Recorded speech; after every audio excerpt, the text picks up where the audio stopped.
Radio Raheem with Peter Quillin, man. Listen, these fights seem really fast when you're watching them on television, even when you're ringside, you're not in there.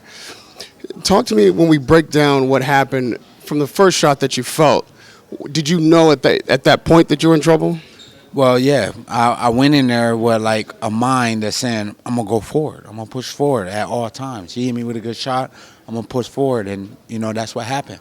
I pushed forward and, it cost me at the end of the day because he hit me with a good shot. And I try to keep pushing forward and, not try to evade and get away or run. I try to stand there and fight.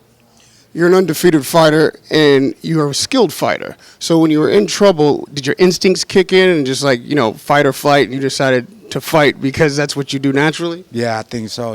From the street, that's what we did. We stood there and fight even when, it might not have been the best outcome for you. But, that's what we're here for. One thing about a knockout like this that happens so quickly, you can kind of get it off your back easier. You can think, all right, I go back, retrain, recess, and come back stronger. Something that happened early, not late. Is it easier for you now to think, all right, I can get back in there sooner, and this isn't the kind of setback that a long fight, taking a lot of punishment and getting knocked out at the end would do me? Well, it's about sitting down with your friends, your team, your family, and assess what's out there for you and, sit down with them and work with them. Because if I did it on my own free mind, I'll be up in there next week. And lastly, Peter, a lot of people are going to debate the stoppage.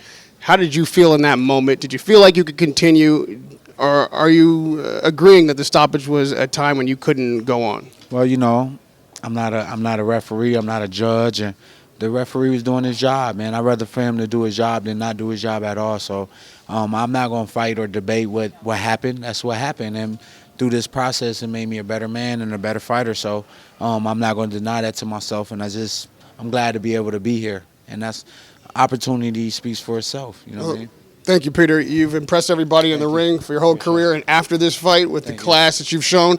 I appreciate it. Peter Quillin, Animal Status with Radio Raheem.